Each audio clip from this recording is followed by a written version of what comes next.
তো আমরা যখন তাৎক্ষণিকভাবে খবর পাই তখন আমরা এসে দেখি যে যে লালটুর যে আডারে কিন্তু অনেক দুধ জমা হয়ে গেছে। ওর 8টা বাচ্চা ছিল, 8টা বাচ্চা কিন্তু মেরে ফেলা হয়েছে। তারপরে বাচ্চাগুলো দুধ না খেতে পেয়ে লালটুর আডারে অনেক দুধ জমা হয়ে গেছে, সেক্ষেত্রে জটিলতার সৃষ্টি হয়েছে। তো তখন আমরা তাৎক্ষণিকভাবে ট্রিটমেন্ট দিই এবং আমরা পরামর্শ দিই যে অন্য কোনো জায়গা থেকে যদি বাচ্চা নিয়ে এসে লালটুর কাছে দেওয়া যায় তাহলে সাকলিং করার মাধ্যমে ওর আডারটা ভালো অবস্থায় ফেরানো সম্ভব এবং লালটু সুস্থ হয়ে যাবে। তো আমরা সেই সময় থেকে সার্বক্ষণিকভাবে আমরা যোগাযোগ করছি এবং ফলো আপ করছি।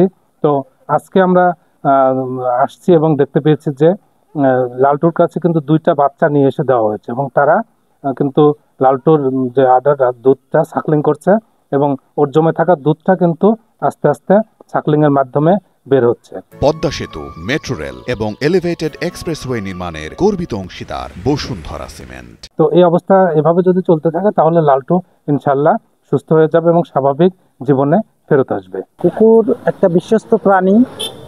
এই প্রাণী আমরা প্রায় আমাদের বাড়ির সারা রাত পাহারা দেয় এবং এটার খুবই প্রভুভক্ত হয়ে থাকে এবং যেহেতু বাচ্চাই সেটা কুকুরের হোক আর যারই হোক, এই কাজটা আসলে এটা একটা অমানবিক কাজ করা হয়েছে বলে আমার কাছে মনে হয়। মানুষ হিসেবে আমরা যেগুলো খাই আসলে সেগুলোর উচ্ছিষ্ট খাই, তারা আমাদের যে সেবাটা দান করে এটা আসলে অতুলনীয়। এখান থেকে অনেক কিছু শিক্ষণীয় আছে, এ নিয়ে অনেক গল্পও আছে, আমরা ছোটবেলা থেকে শুনে আসছি, শুনে বড় হয়েছি।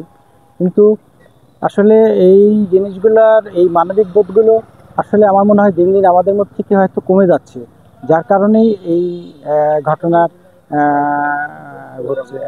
মানুষের মানবিকতা, তার নৈতিকতা, মানুষের মানে মায়া মহব্বত, এগুলো দিন দিনে আমার মনে হয় কেন যেন হ্রাস পাচ্ছে।